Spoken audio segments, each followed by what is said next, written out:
Hello students, welcome to Time Classes. Today we are going to discuss averages, mixtures and alligation part 2. So basically this is continued class of average, mixture and alligation. In the last class we had discussed the concept of averages and the different problem solving techniques based upon the different useful point or the important point of averages. In today's class, the handout code is QAHO 3532017. So we are going to continue with the same handout, and I'm sure you are set for today's class and you have the correct handout. Right? Perfect. Let us start. So the next point of this topic is weighted arithmetic mean. Weighted arithmetic mean is the new point. So you know that if we have equal frequency of all quantity, then my average is simply sum of the quantity divided by number of quantities, provided that all quantity appears only once, right? Let us assume that you have two boxes labeled 20 and 30. You can see over here there are two boxes labeled 20 and 30. So one of the box is 20 and the another box is 30. What would be the average of 20 and 30? You can see over here 20 appear only once and 30 appear only once. What would be the average of 20 and 30? It is simply 20 plus 30 by 2. So 25 is my average. Can I say 25 is my average? Now imagine that if you have added a box labeled 20, one more box labeled 20. This time our average is certainly not equal to 25. And why it is not equal to 25? Because 20 appeared twice and 30 appear only once. I hope this is fine. 20 appeared twice. Had it been equal number of times, then my average is simply 25. But you can see 20 appeared twice and 30 appear only once. So my average is smaller than 25 or greater than 25. You can see over here, since 20 appeared twice and 30 appear only once, my average is turning out to be 20 plus 20 plus 30 is actually 20 into 2 plus 30 divided by 2 plus 1 is 70 divided by 3 is 23.3. Can I say? So certainly my average would be lesser than 25 and greater than 20. Since we have three quantity 20, 20 and 30, average must be in the range of 20 and 30. It is less than 25 and it is greater than 20. If I increase one more weight, right? Yeah, one more weight labeled 20, my average is even lesser than 23.33. You can simply observe. But now again imagine that I have added one more weight on the another side labeled 30. This time my average would be again 25 because we have two type of weight. One is 20 and another is 30, and 20 and 30 both appear equal number of times. 20 appear twice and 30 appear twice. So my average would be 20 into 2, 20 plus 20, 30 into 2, that is 30 plus 30, and total number of quantity is 2 plus 2, 4. So still we are using the same basic concept that sum of the quantity divided by number of quantity is my averages. Can I say if I add one more 20 and one more 30 on each of the side, my average will remain the same. If I add two more 20 and two more 30 on each of the side, average would be still 25. So the short point is, if 20 and 30 appear equal number of times, average would be 25, whatever with the frequency of 20 and 30. Let's say 20 appear n times and 30 also appear n times. So my average would be 25, whatever with the value of n. I hope this point is clear. Now let us assume that I have added one more box labeled 30. Right now, if I have added one more box labeled 30, then my average would be certainly more than 25. It would be tilted toward 30. It would be greater than 25 and less than 30. So this observation help you to understand the more complex situation. This visualization to help you to understand the basic concepts behind weighted arithmetic mean. Now let us calculate. 20 appear twice and 30 appear 3 times. So can I say 20 into 2 plus 30 into 3 divided by 2 plus 3 is my average. I hope this is fine. 20 plus 20 and 30 plus 30 is my average. 20 appeared 2 times and 30 appeared 3 times. So denominator is simply 2 plus 3, 5. So sum divided by number of quantity is 26. 40 plus 90, 130, and 130 by 5 is 26. Right? Perfect. Okay. Now, can we generalize our observation? It is apparently easy to say that the weighted mean always swings toward the weight or quantity having greater frequency. Since 30 appeared thrice and 20 appeared twice, so my average is toward 30. It is in the range of 25 and 30. So weighted mean always tilted toward the value having greater frequency. This is very, very, very, very important. Greater frequency बोले तो 30 appear 3 times and 20 appear 2 times. So average would be in the range of 25 and 30. So weighted mean always swings toward or always tilted toward the value having greater frequency. If I extend this observation for further generalization, then we can frame our formula for even complex situation, right? So let us consider one generalized case. Suppose we have two type of quantities, x1 and x2. Basically we have two type of quantity, x1 and x2. x1 appear how many times? F1 times. And x2 appear how many times? F2 times. So what is the frequency of x1? Right? What is the frequency of x1? The frequency of x1 is f1. Can I say? The frequency of x2 is f2. And what is the total number of quantity? The total number of quantity is f1 plus f2. Like 20. Suppose x1 is 20 wala weight and x2 is the weight labeled 30. x2 is 30. So 20 appear f1 times and 30 appear f2 times.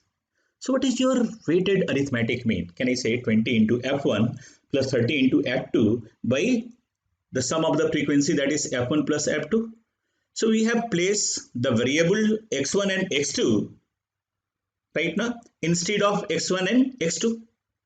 So let's say x1 stands for 20 and x2 stands for 30, and f1 stands for the number of times 20 and 20 appears, and f2 represent number of times 30 appears. So what would be your weighted arithmetic mean? Simply, my average is not equal to x1 plus x2 by 2. Can I say? My average is not equal to x1 plus x2 by 2 unless until f1 is not equal to f2. Suppose x1 and x2 appear equal number of times. Let's say f1 is equal to f2. So my average is still x1 plus x2 by 2. But if f1 is not equal to f2, can I say my average is not equal to x1 plus x2 by 2? Right? This is the what we have observed in the previous examples. So let us generalize this observation. So my average is f1 into x1 plus f2 into x2 divided by f1 plus f2. Now suppose x1 is less than x2. Let's say x1 is 20 and x2 is 30 kind of thing.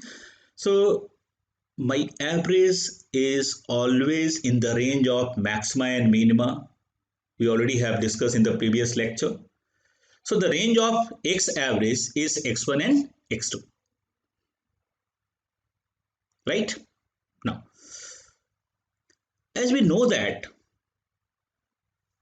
x average, suppose x average is more near to x1, right? Now, x average is more near to x1 than to x2.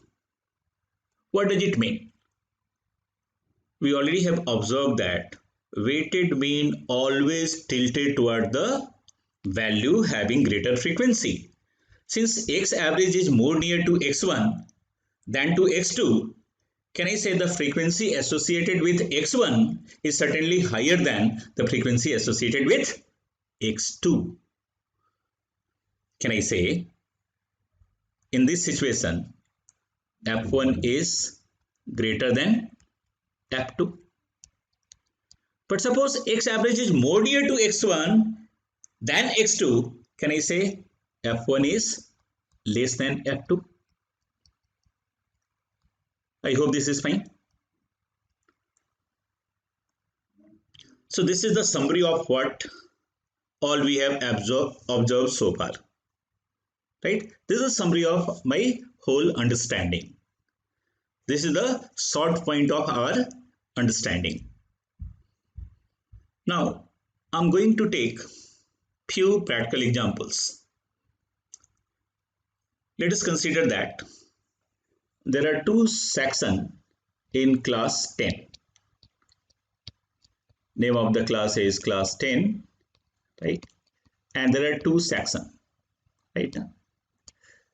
So one of the section is A, other section is B, and the average marks obtained by all students of section A is 63, right? 63, and average student of section B is 70. And the number of students in section A and B is 42 and 56 respectively. What would be the aggregate average of both the sections together? Since you want to calculate the aggregate average of both the sections together, right now, you need to find out the sum divided by number of quantity, right? So this 63 appear how many times? Can I say this 63 appear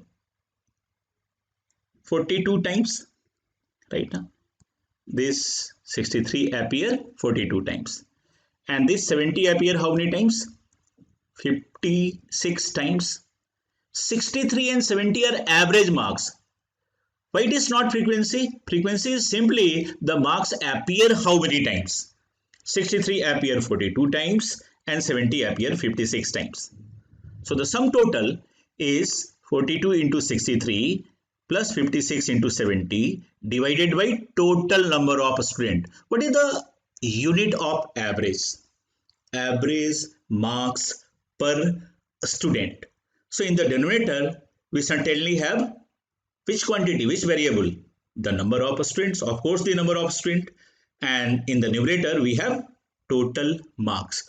So whenever you have confusion, then which quantity is x1 and which quantity is f1, try to just observe what is the unit of average. In this case, the unit of average is average marks per student. So in the denominator part, which variable should be present? The number of student, of course, the number of student. Now, let us quickly move to the calculation part. This calculation is appearing to be slightly complicated. So 42 into 63 is 2646 and 56 into 70 is 3920, and total number of students is 42 plus 56 is 98, right? So the sum of the numerator and sum of the marks is 6566, and sum of the denominator means the total number of student is 98, right? So if you divide, my number is simply 67. 67 is my ideal average. Now this is just application of formula, or you can say this is traditional approach to calculate the average.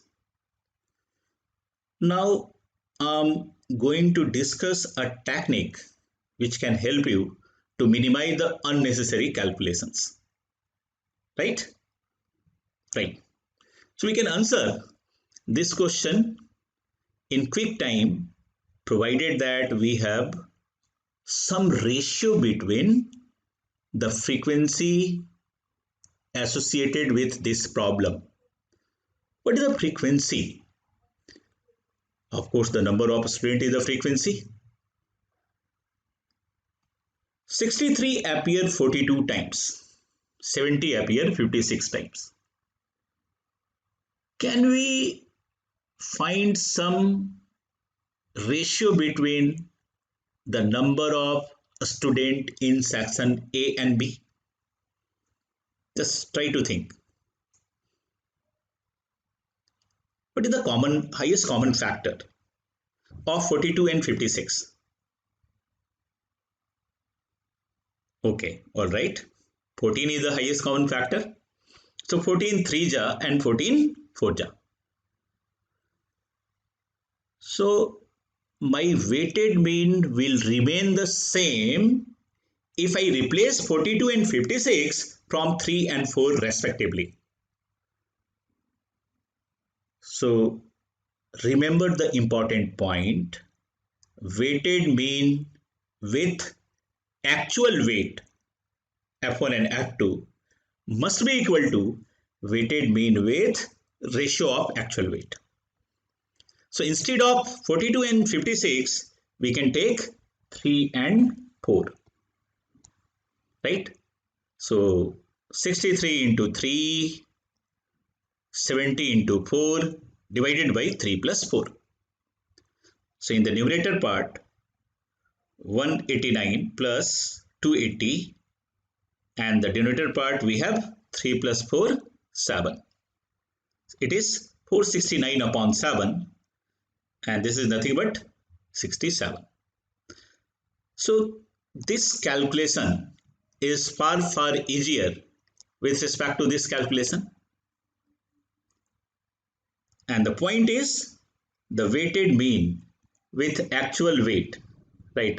Weighted mean with actual weight is equal to weighted mean with ratio of actual weight. So weighted mean, you can write it weighted mean with actual weight is equal to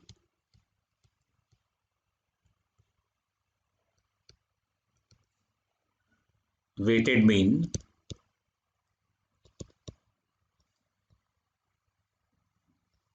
with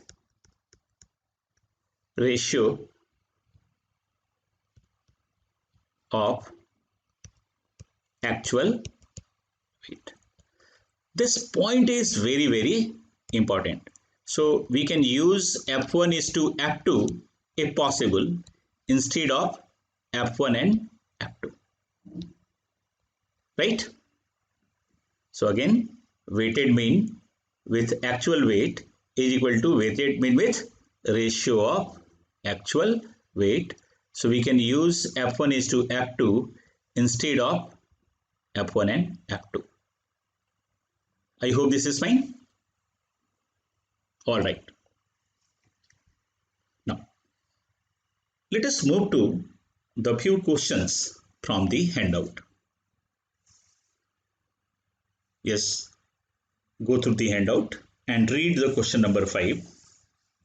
It is a straightforward question, and which is based upon the concept that we have discussed just now.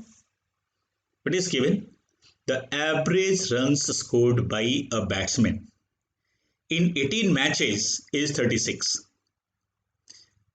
If the average run scored in the next 12 match is 35.75, what will be his new average? First 18 match, his average score is 36. But in the next 12 match, the average is 35.75. So first of all, tell me, what is the range of your average? It is certainly in between 35.75 and 36. Right? I'm sure this is apparently easy to figure out the range of the averages, but unfortunately all the answer options are in the range of 35.75 and 36. So we need to do the calculation, and we need to do the smart calculation, right? Instead of 18 and 12. First of all, in this question, what is quantity and what is frequency? What is the unit of average? Average run scored per match. So in the denominator part, we have to put F1 and F2 as the number of matches respectively, which is associated with the average score of average run of 36 and 35.75. So 36 appear 18 times and 35.75 appear 12 times. So what is your average?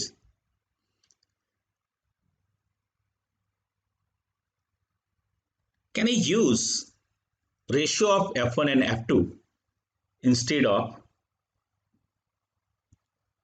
the actual value of F1 and F2? Can I use the ratio of F1 and F2? So what is the ratio of F1 and F2? Can I say it is 3:2? So the ratio of F1 is to F2 is 3:2.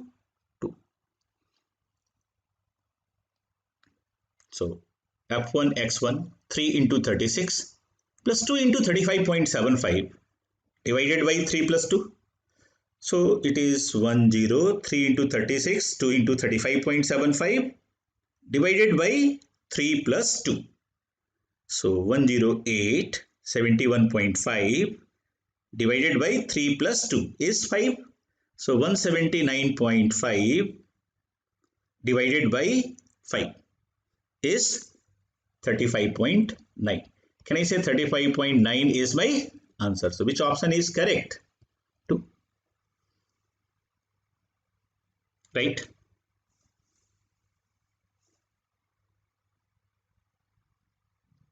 Okay. Let us move to the next question. And next question is a straightforward question of the concept. Basically, examiner is just checking your conceptual clarity of averages. The average weight of the student of section A and section B respectively are 45 kg and 60 kg. Right? Find the average weight of both the section given the student in respective sections are in the ratio 3:2. So first of all, tell me data is sufficient or not. we know that even though we do not know the actual value of F1, F2, mere ratio is sufficient to get the weighted arithmetic mean. This time, instead of actual number of students in the class A and B, we have the ratio of number of students. So very clearly, as per our the important point or important concept, the weighted mean with F1 and F2 is equal to weighted mean with ratio and F1 and F2. Can I say my given set of information is sufficient to get the answer? Now, average weight 45, 60. Can I say 45 appear 3 times and 60 appear 2 times? So my weighted mean is simply 3 into 45, 3 into 45, 2 into 60, F1, X1, F2, X2 by F1 plus F2. So this time, what is your frequency? The number of students in the respective sections. And I'm using their ratio instead of their actual value. So in the denominator part, it is simply the sum of 3 and 2. So 3 and 2 stands for the number of students in the respective section. So whatever be the actual number of students in these two sections in the ratio of 3:2, my average will remain the same. My average is independent of the quantity. So far, the number of students in these two sections are in the ratio 3:2. My answer will remain the same. Alright. So 255, 135 plus 120 upon 5 is 255 and 255 divided by 5 is 51 kg. Alright. Okay. Now, so weighted arithmetic mean is now clear. Now I'm going to focus the reverse of weighted arithmetic mean, which is known as alligation. Alligation is basically the reverse of weighted arithmetic mean. So let's say again we have two quantities, two type of quantity basically, x1 and x2. x1 appear how many times? F1 times, x2 F2 times, and this time we know the weighted arithmetic mean x average. So my question is very simple. Let us focus upon how it is reverse of weighted mean. Why I am saying that it is reverse of weighted mean? Because you may find the question in which weighted average is given, x average is given, x1 is given, x2 is given, and what you need to figure out? The ratio between F1 and F2. If the sum total of F1 and F2 is given, and once you get the ratio of F1 and F2, you can calculate the individual value of F1 and F2. So what is your question? Weighted mean is known. Weighted mean is known, right? Weighted mean is known.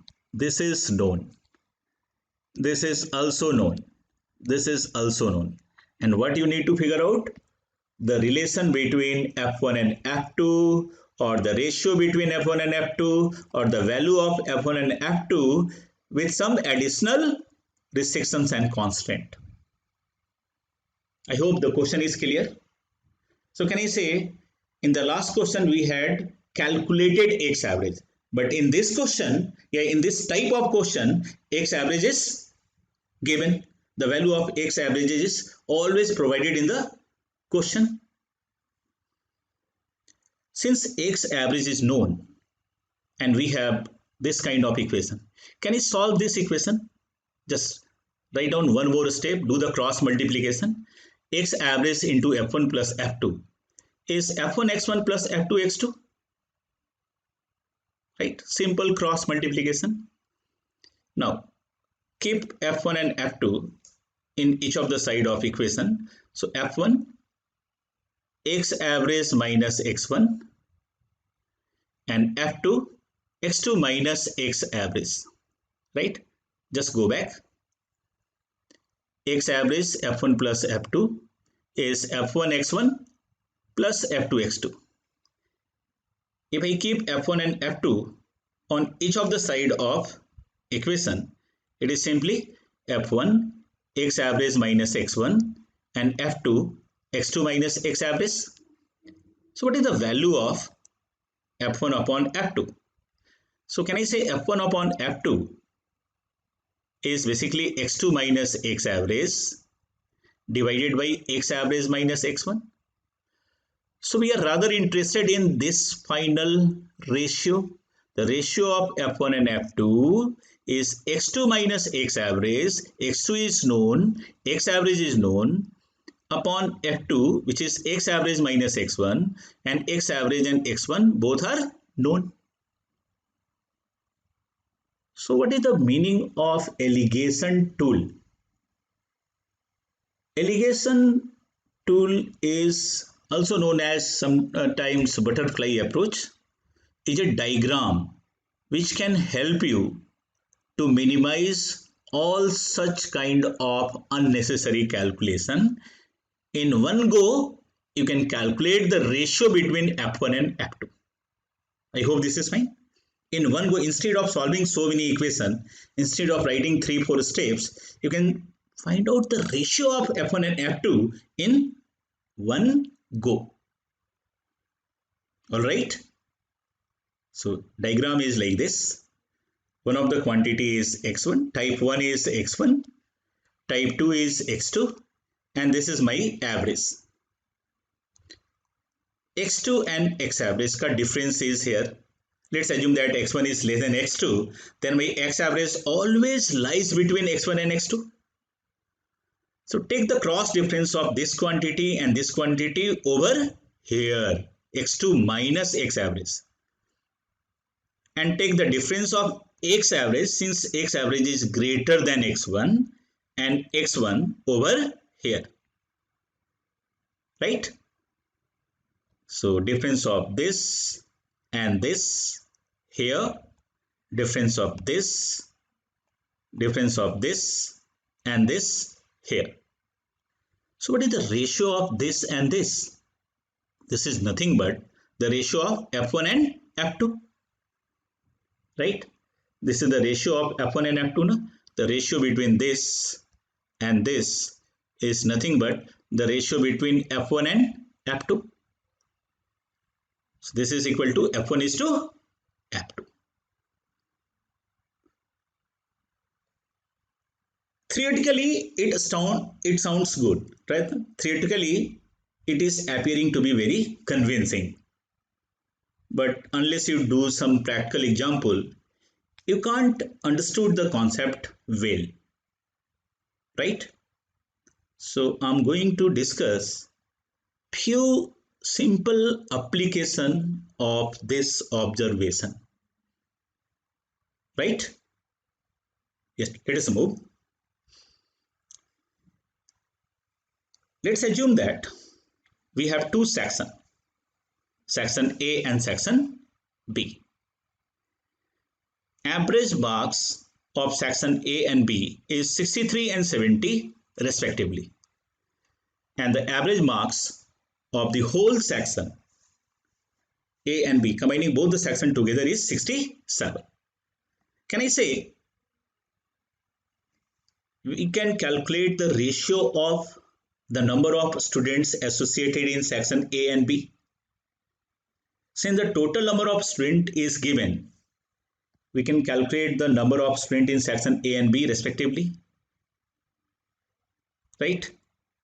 So can I say section A, right, and section B, average marks is 63 and 70, and this is my weighted mean. 63, 70, 67 is my weighted mean. So look at the difference of these two quantity and difference of these two quantity. This is the what we actually had discussed in the previous slide, right? Now, so 63 and 70 are x1 and x2, and this is my x average. And what is the weight? Weight is basically the number of students in section A and B. So difference of 70 and 67 is 3 and difference of 63 and 67 is 4. So 3:4 is basically the ratio between the number of students in section A and B, right? 3:4 is basically the ratio of F1 and F2. So in this question, what is F1 and F2? The number of students in section A and B.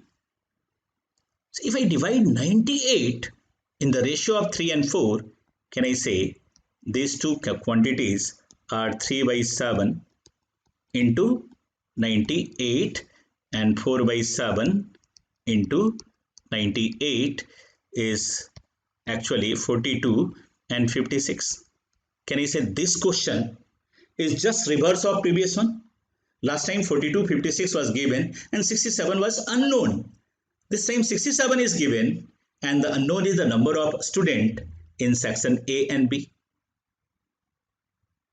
Alright? Okay. Now, let us take one example from your handout. Read the question. Okay. Yes.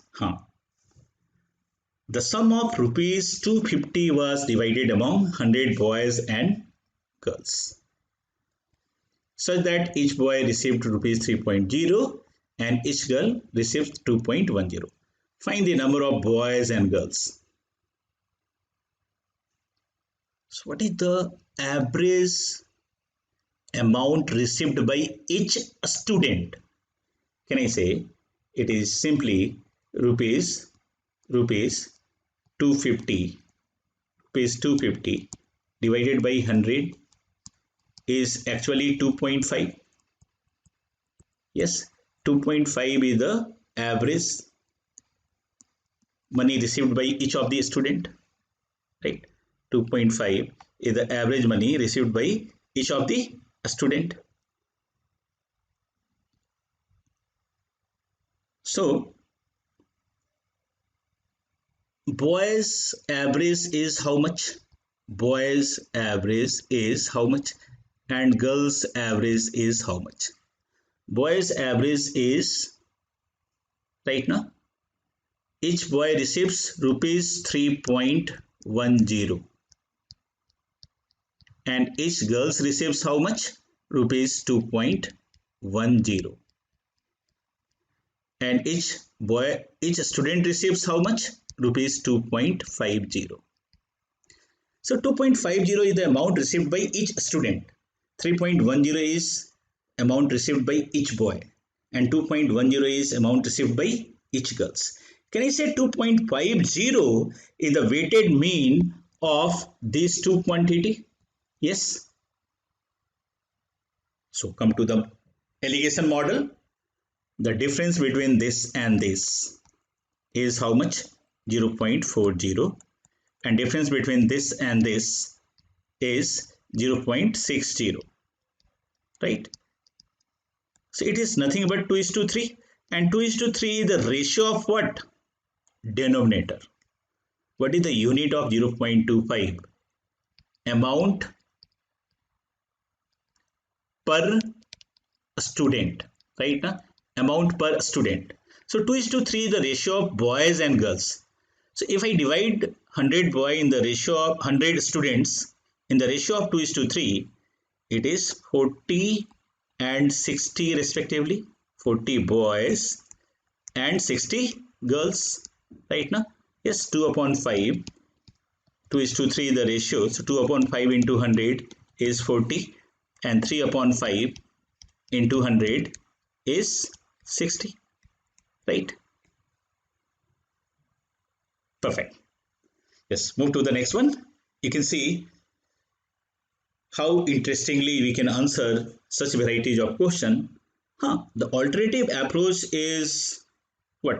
Your traditional approach. You can use mathematical equation and answer the question, but you are not required to frame the equation unnecessarily when we have a reverse of weighted mean. Whenever we have this kind of situation, we can use allegation tool instead of writing the equation. All right.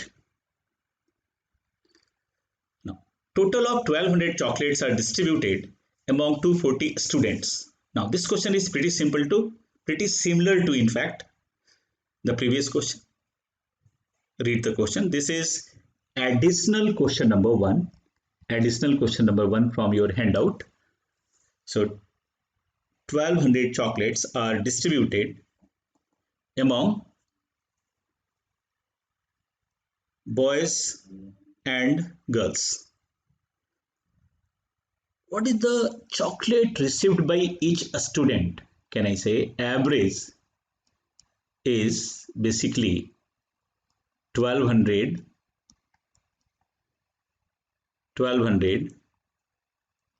divided by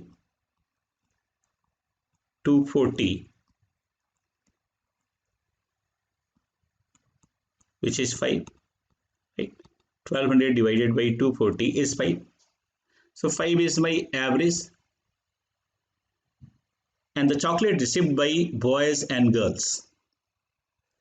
So boys receives how much on our average? The number of chocolate received by boys and girls are 6 and 4 respectively. Can I say 6 and 4? Right? 6 and 4. 1200 chocolates are distributed among 240 students of a class. The average number of chocolate received by the boys was 6 and the number of chocolate received by the girls was 4. Find the respective number of boys and girls in the class. 6 is to 4. And what is your average? Average is 5. Can I say average is 5? Can I say this 5 is the weighted mean of 6 and 4? So what is the difference? X1, X2, the difference between this and this. You have to take positive difference. 1, difference between this and this. 1. Can I say 5 is in between 6 and 4? So 1 is to 1 is the ratio of boys and girls. Can I say boys and girls are in equal number? Because your ratio is 1 is to 1. So it is 120 and this is also 120. Right? Okay. Which option is correct? Answer option 3 is correct. Now, in what ratio should sugar at rupees 5 per kg be mixed with sugar at rupees 6.75 per kg such that a mixture worth 5.5 per kg is obtained? So rupees 5 per kg sugar is mixed with rupees 6.75 sugar right now. So one of the variety having cost rupees 5 per kg, the second variety of sugar having cost rupees 6.75 per kg. And what is the cost of mixture? Rupees 5.50 kg. So we can use the alligation tool in all mixture problems, right? So can I say 5.5 is the weighted mean of rupees 5 and 6.75. So variety 1 cost how much and variety 2 cost how much? So variety 1 and variety 2. So variety 1 cost rupees 5 and variety 2 cost rupees 6.75, right? And my weighted mean is basically rupees 5.5. So difference between this and this is rupees 1.25. 6.75 minus 5.5 is 1.25, and the difference between this and this is rupees 0.5. So what is the ratio between this and this? Can I say the ratio is basically 5 is to 2. So 5 is to 2 is the ratio of F1 and F2. In this question, what is F1 and what is F2? Can I say in this question F1 and F2 is basically the per kg, yani F1 and F2 is the weight. No? What is the ratio of average? What is the unit of average? 5.5 per kg. So F1 is to F2 is basically the weight. No? So in which proportion these two quantity, these two sugar be mixed? So your answer is 5 is to 2. Which option is correct? 5 is to 2 is the Right answer option. Right. Next one. Let us consider one basic question of mixture. Right. Suppose we have two mixture of milk and water. In mixture 1, milk and water is in the ratio 3:2. Right now, in mixture 1, the ratio of milk and water is 3:2. Whereas in the second mixture, the ratio of milk and water is 5:3. So 3:2 and 5:3. Mixture 1, milk and water in the ratio 3:2. Mixture 2, milk and water in the ratio 5:3. So what we have done over here,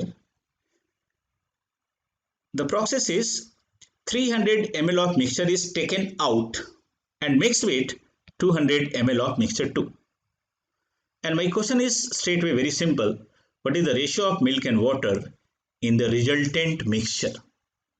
Right now, we are interested to calculate the ratio of milk and water in the resultant mixture. This is one of the sample problem of mixture. Since we have two ingredients, so try to figure out the quantity of milk and water separately in the resultant mixture. Milk and water separately in the resultant mixture. So in the mixture 1, milk is 3/5. In mixture 2, milk is 5/8. 5:3 means 5 upon 5 plus 3. So 3/5 of 300 and 5/8 of 200.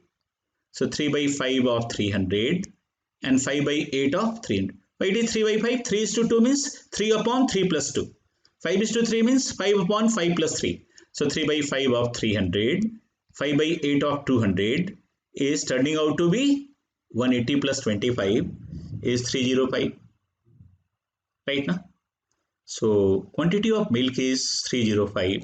Can I say the remaining quantity is certainly water? We are not supposed to calculate separately. So quantity of water is basically 500 minus 305 is 195, and the milk and water in the ratio 305 and 195 is turning out to be 561, 539. So my ratio is 61:39. I hope this is fine. Right. This is my sample question of mixture. Right. Now just reverse this question. The reverse is called alligation. Just try to think about the reverse of previous question. This question is just opposite to the previous one. In mixture 1, the ratio of milk and water is 3:2. In mixture 2, the ratio of milk and water is 5:3. So 300 ml of mixture 1 is taken out and mixed with X ml. This time X. Last time X was known. This time X is unknown. X ml of mixture 2. And the ratio of milk and water is turning out to be 61:39. Right? So we can use the alligation tool in this question. Right? And how we can use alligation tool? See, if I considering any of the variable, you can take milk or you can take water. You can take any of the ingredient. In mixture 1, the quantity of milk is how much? Can I say in mixture 1, the quantity of milk is 3 upon 5. 3:5. In mixture 2, the quantity of milk is 5 upon 8. And in the resultant mixture, milk is how much? Can I say it is 61 divided by 61 plus 39 is basically 61 divided by 100. 61 divided by 100. Achha, can I say 61 by 100 is basically 61%? So in the resultant mixture, milk is how much? 61%. In the first mixture, Can I say milk is 3 by 5 is basically 60%, 3 by 5 into 100. In the second mixture, milk is 5 by 8 into 100 is 62.5%. I hope this is fine. Can I say this 61 is basically the weighted mean of 60 and 62.5. So as per alligation tool, we can take the cross difference. So cross difference is 1.5 and 1. And this is turning out to be 3:2.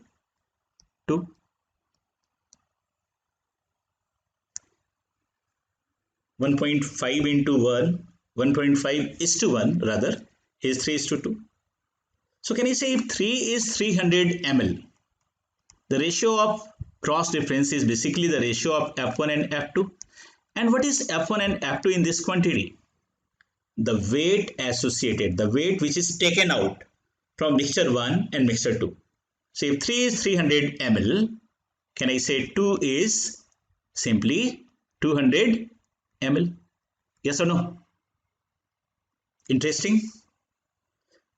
You can solve this question by taking second ingredient also. You can take water instead of milk also. Your answer will remain the same. You can take ingredient of any type which are involved in the mixture.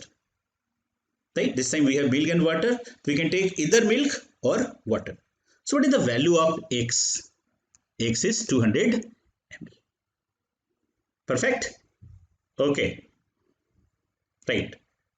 Move to the next one. I'm going to take one simple example of mixture, that is question number 24 from your handout. So basically there are two alloy A and B, and the ratio of copper and tin in alloy A and B is basically 3:4 and 5:6. And the interesting point is equal weight of two alloy are melted and mixed to form a third alloy. If the quantity of copper in the third alloy is 136 kg, find the quantity of tin. Last time we had taken the unequal quantity, but this time the quantity is same. So can I say, let's take X is taken out from alloy A and alloy B. X is taken out. So copper upon tin, C upon T is 3:4 is 3 by 7 of X plus 5:6 is 5 by 11 of X, and this divided by 4 by 7 of X tin and 6 by 11 of X. This is nothing but X is cancel out. So 35, 33 is 68 upon 77, and 44, 42 is 86 upon 77 is basically 68 upon 86 is the ratio of copper and tin in the final alloy C. And ratio of copper and tin is 68:86, and we know the value of 68. Can we calculate the value of 86? Yes. If 68 is 136, then 68 into 2 is 136, which is given in your question. Then 86 is 86 into 2, 170. All right. Oh, sounds good. So this is what we have to do in average mixture and alligation problem. So rest of the handout is for your homework. Thank you. Thank you very much.